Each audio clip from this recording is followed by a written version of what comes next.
All right, I'll show you how to make your decals best conform to an irregular surface. So as you can see here, I just applied this one. This is the Tamiya Renault RA30B Formula One car from 1982.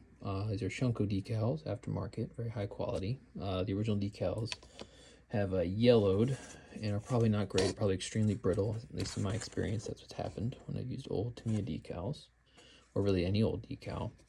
So I have some upgrades there. You have this sort of black pinstriping that runs around the rear cowl and goes all the way to the front towards the nose. This is a one-piece molded.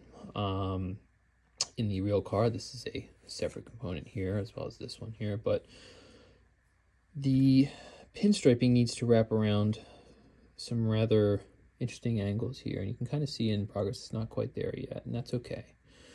So this here and then here, those are two separate decals overlaid on top of each other. That's a really common method that you can use. And some of the decal manufacturers also factor that in when they're designing it, so that you have a perfect overlap and that you can cover any potential gaps that might arise. But you can kind of see here, this is a pretty strong curvature, and you had to kind of have it go around the back. It's going to meet a corresponding decal on the other side. First things first is you want to have a very smooth surface here. As you can see, this might not come through as well, but you can kind of see the reflection. This is an already clear coated and polished surface, so this has probably 4 or 5 airbrush coats of decanted Tamiya TS sprays. I don't have the numbers on hand, but it's lemon yellow X8, and then I believe it's X2 for the white. So those are air masked, airbrushed, and then about 4 or 5 coats of guns. Mr. Hobby UV Super Clear, and then it was left to sit for about a month to cure. I hit it then with 4, 6, and 12,000 grit papers, and then just some wire scratch X over top. The reason why you want a really, really smooth and glossy surface is that it will provide a better surface for the decals underneath to adhere.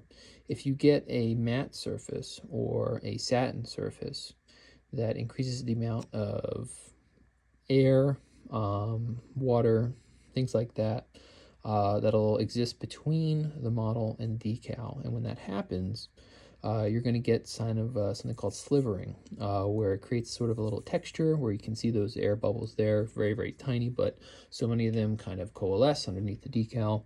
And then it creates an inconsistency that sort of stands out relative to the rest of the decal on the model. So when that happens, you're going to get kind of a silver look to it if it's on, say, a black surface. Really, really kind of unattractive. Obviously, it doesn't have that painted on look that you're trying to replicate. So always try and get as glossy and smooth a surface as possible. That's really going to make it stick down, and we'll avoid that. So that's the first thing you have to always do. Once you have that, you can put the decal on normally, and then allow it to set before putting some solvent on it. And I'll show you how to do that in just a moment.